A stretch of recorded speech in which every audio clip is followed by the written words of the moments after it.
Listen up, Rangers. Welcome to the Kaijuish. My name's Steve. My name's Arnaz. And today we're going to go over the film Cloverfield Paradox. The Cloverfield Paradox. Which has a lot bigger meaning than you guys think it does. Me and Steve figured it all out. It's okay. We got you covered, you guys. What do we figure out? How they all tie in. But anyways, today we'll be going over the film. There will be spoilers, so if you guys haven't seen it, turn away now. Who hasn't seen it? Everybody has Netflix these days. Come on. You know, there's that one person that pays for Netflix, and there's like 10 people that mooch off of him. I'm one of them. That's how I got to see Godzilla. But yeah, so if you guys haven't seen the film, the movie pretty much starts off with is there's about to be a war happening because over energy, because the planet's running out of energy. So what they're trying to do for the film is they have a space station out in space, of course, where they are trying to develop this new source of energy. It's like a continuous source of energy in order to avert the war that's going to happen and pretty much save everybody on Earth. Yeah, creating this laser energy thing will solve everyone's crisis. So yeah, pretty much from what the thing looks like in the movie, they're trying to make an LED bar. And if it lights up, they're good to go. Then we have the two, well, sort of main characters, because throughout the movie they kind of have their own little story going on for each of them, which I've actually thought the one was more interesting, but we follow the other one more. Which one was more interesting, Steve? I like the guy's arc.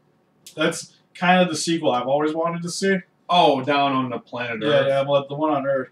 And then she goes up into the space station, and of course, bad things happen. Because when they power up the machine and finally get it running after, what was it, like 2 years? 662 days or something like that. Yeah, 2 years on that space station. They finally get it to start, but during that time frame, they mentioned that getting the thing to work could open up like a dimensional rift and kind of start merging universes together. Which, hey, guess what happens? If you guys have not seen Fringe, pretty much like same concept of the TV show Fringe. Yeah, like that. Like it kind of reminded me of like Event Horizon, like a little like watered down because it's not nearly like as violent or scary. Like this movie's not really scary at all. I don't know. There were some few scary moments there, like when the monster was making noises inside of a ship. I was like, oh snaps! Oh yeah, that got me excited because I heard it's because it has to tie into the Cloverfield movie somehow, right? There's always that little thing. Like this one had like the slushy that is from the company that was supposedly found the Cloverfield monster in the first movie. Yeah. If you go through like all the back history for it. But yeah, there was like the wall scene, so that got me excited. And there was just a girl fused with wires, because that made sense. Where did she come from? Where did she go? This is parallel universe, which it is. Huh? What? What? Continue. What'd you say? Why'd you say, Steve? Absolutely not. I can't see with your words. What? I'm confused. What were we talking about? But anyways, we think she was in the wall because, or at least the way the movie I think tried to interpret it, because we'll just get into the spoiler part of just talking about the video. I can't talk. You still got the flavor of them chips in your mouth, huh, Steve? Yeah, we just did a munchback video for Super. Ugh. The one chip still kind of sticking around. The rest of the box is fine. That one chip, though. Ew. But we're just going to start talking about the movie from here, and I liked it. You liked it? I liked it. I liked it. Getting back into what we were talking about, though, with the girl on the wall, I think what they were trying to go for was when the dimensions fused, she was supposed to be like the replacement for the Asian girl for this movie, right? Yeah. Like, in her universe, she went up there instead of the Asian girl. So they kind of like flip-flopped. And because the ship was flipped upside down, where she ended up was in the wall. Oh. I think is what they were trying to go with, because everything kind of got like turned upside down. Should've But just then left again, it like on she the ended wall. up on the other. They ended up on like the other side of the sun, so they were technically like a completely different place to begin with, right? So then how did she end up in the wall? That's what like makes no sense to me at all. Like if this is parallel universe or opposite universe, paradox universe, whatever, and everything was an opposite, which kind of makes sense. They spawned on the other side of the sun because that's where their planet is. How did they crash the other ship that was on the opposite side of the sun next to their planet? Yeah, there's it. Like you said, how crash landed. How did she end up in their wall when technically she should have been on the opposite side of the sun where they were at? So how did she fuse into their wall? Like it makes no sense at all. And they explain it in the movie too, because they say that a lot of crazy stuff's just gonna happen. Like it's just how it is. Oh, that's not just how it is. So like the guy's arm gets like sucked into the wall and then becomes sentient shortly thereafter. Yeah, he has like no blood loss or pain from that. You know what? When I seen that, you know what I thought? First thing I thought of, Steve. I thought of the hand from the Munsters. Close. Da-na-na-na. Da-na-na-na. That's the first thing I thought. Oh, that's actually what I meant. I'm getting my old movies mixed up. My bad. That's like the first thing I thought of when I see that hand. Well, my favorite thing too is like, give it a pen. It looks like it's trying to write something. It's like, and then towards the end when you find out the one girl is the saboteur, she sees the box and it's just like it's just waiting to do something. And I thought she was going to use the hand for stuff, right? That's what I thought. Like she was going to bust that hand out. It was going to help her with a key sequence or something. Maybe even help her defeat the other girl. It was just sitting there. Just bored out of its mind, you know?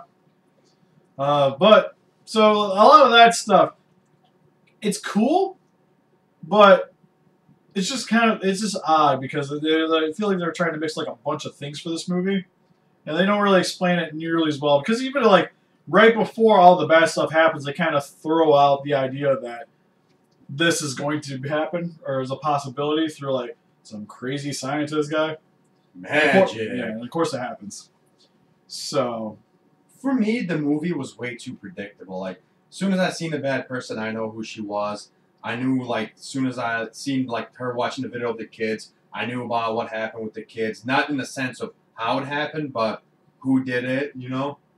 Well, it's just like that part where the guy, like, talks about, oh, well, they can unleash demons because of the connecting of the dimensions and da-ba-da-ba-da. And, of course, like, right after he says it, it's going to happen. And it's going to happen exactly the way the guy says it, too. So a lot of the stuff, like, you can kind of guess. Now the end, which we'll save towards the end of the video, if you didn't know about it, like, you get some teases throughout the movie. Like, this is the part where I thought was, like, way more interesting than what was happening actually on the ship. Because for, like, a Cloverfield sequel that I always wanted is to find out, like, what happened after the first movie. Because after the first movie, to my understanding, the creature's still alive.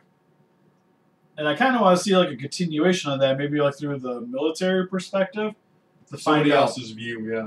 Yeah, like, go through somebody that's actually trying to kill the thing. Like, I think it'd be really cool. Because then you kind of learn a little bit more about the creature. Or even, like, maybe somebody that works at that slushy place that found it. That'd be neat as well. Something.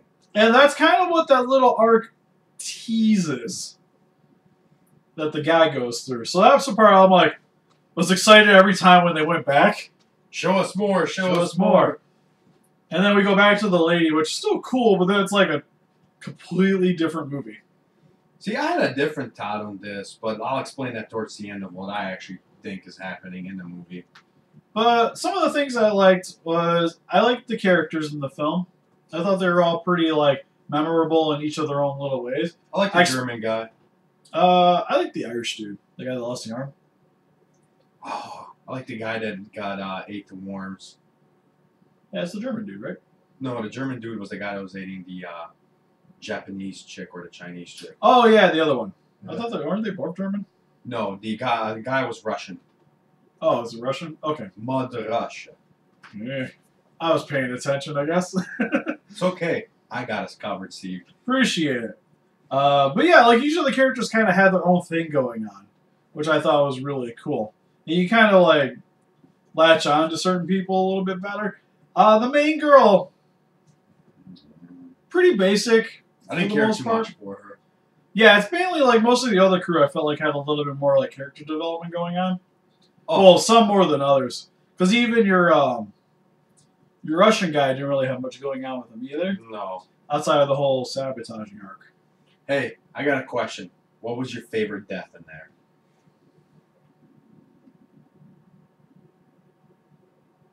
You know, the only reason I like it is just because it's makes no sense. Is when the one guy gets killed by the welding. And the explosion happens. I love the Asian death. Oh, that's like the coolest one. Yeah. Where the water or the port explodes out, space gets into the water, just freezes, the smash freezes it. Which made no sense to me. Like, really? Like, moisture, that much moisture in a ship? Like, really? Well, yeah, once it hits space, it's like, bam, freezing temperature. No, like, it was creating that much moisture, the ship was.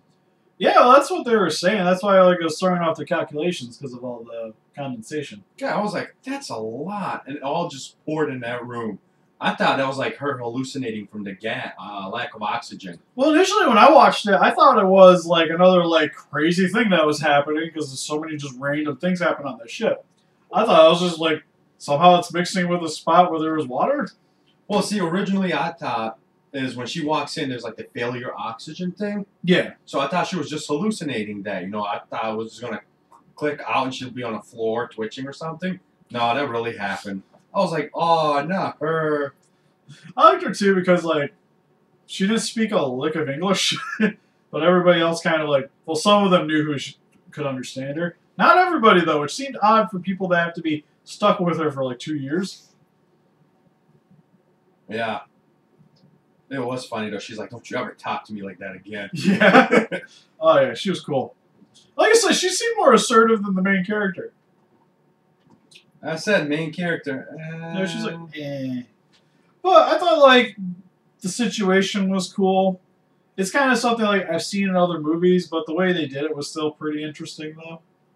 And then the whole kind of tying into the other Cloverfield movies. Because I feel like this is kind of like how we got like our first and second movie kind of in the same, not universe, but reality or multiverse. Yeah. Because... Ooh, do I explain this? Yeah, I'll let you go for it. Alright, so this is my theory on what's going on. So all the universes or parallel universes, there's like a bunch of them out there, like they explained in the movie, right? Kind of like the Marvel universe. Yeah, there's like different sections. There's like a ton of them out there. They're all just like rotating, but they're all different in their own little ways. Like in this one, her kids were alive, and that one they were not, so on and so forth. My thought on this is that when they activated the laser and the opened up the portal, all the universes got connected. Now, when the universes got connected, that's when all the Cloverfield movies started happening. We have this one, we have the original one, because it never tells you technically where the monster comes from, the original one. I'm assuming is when they activated the laser, they connected all the universes and all the monsters leaped into each one. So each different movie is well, technically, the first one, they found the monster. Yeah. And then when the satellite crashed, that woke it up. Yeah. So he was leaked in there too. So the thing is, my thought is each different movie is pretty much different universe. Like this kind of started it all. Yeah, this is the one like the beginning, and then each ones are like the older ones, or like it's all happening at the same time. So like the next movie is like supposed to be like World War II. It's just that time at their universe is like far behind in time. So it's during World War II when this will happen. So when they connect all the universes, the monsters leak out. That's why in this movie it'll be during World War II. So they're all kind of like different universes, but it's all happening at the same time. And that's what I'm hoping that's the movie they'll make to explain that. Yeah, or even just kind of leading up to it, because again, with like the first Cloverfield movie is just a giant monster movie, so it feels very real, especially with the setting pretty much being all caught through a phone, essentially. Which makes it super shaky. Still good though. Well, like some, I think he actually had a camcorder for that one. It's a little bit of an older movie. But yeah, so that one like felt like the most real out of the bunch. The second one, it's a fairly normal situation going on, but then bam, aliens. The monster. It's almost like I said, they were all connected through this opening in this rift. So does that mean that that girl's in would have been technically could have been in each of these movies? Yeah. You know, that'd be something to actually go back and see if she actually shows up in the other movies. That would be amazing if she actually does like. Or at least like one of the characters. Like you just see like your first one, just like she shows up in the crowd or something. Could have been cool. Or possibly like one of the second one, not so much because they only see a few people. There's a possibility though. She could have been the one that ran her off the street. Well, no, he ran her off the street, right?